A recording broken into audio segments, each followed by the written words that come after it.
السلام علیکم ناظرین کرام، روحانی سفر میں خوش آمدید۔ اولیاء اعظام کے حالات، واقعات اور اقوال سے باخبر رہنے کے لیے ہمارے اس چینل کو سبسکرائب بھی کریں اور بیل آئیکن کو پریس کر دیں۔ خشوع و خضوع۔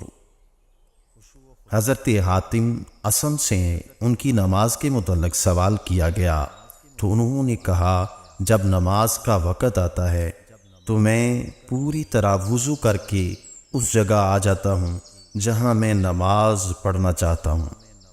جب میرے اعضاء پرسکون ہو جاتے ہیں تو میں نماز کے لیے کھڑا ہوتا ہوں۔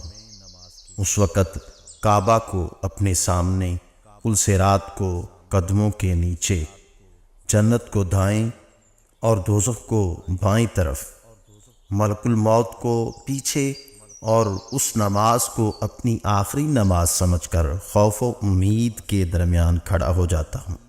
دل سے تصدیق کرتے ہوئے تکبیر کہتا ہوں، ٹھہر ٹھہر کر تلاوت کرتا ہوں، تواضع کے ساتھ رکوع کرتا ہوں، خشوع و خضوع کے ساتھ سجدہ کرتا ہوں، بائیں ران پر بیٹھتا ہوں، بائیں پیر کو بچھاتا اور دائیں کو کھڑا کرتا ہوں اور سراپا خلوص بن جاتا ہوں، مگر یہ نہیں جانتا کہ میری نماز قبول ہوئی یا نہیں ہوئی۔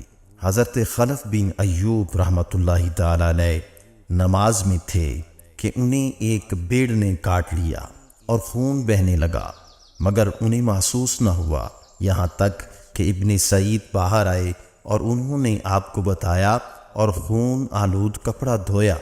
پوچھا گیا، آپ کو بھیڑ نے کاٹ لیا اور خون بھی بہا، مگر آپ کو محسوس تک نہ ہوا؟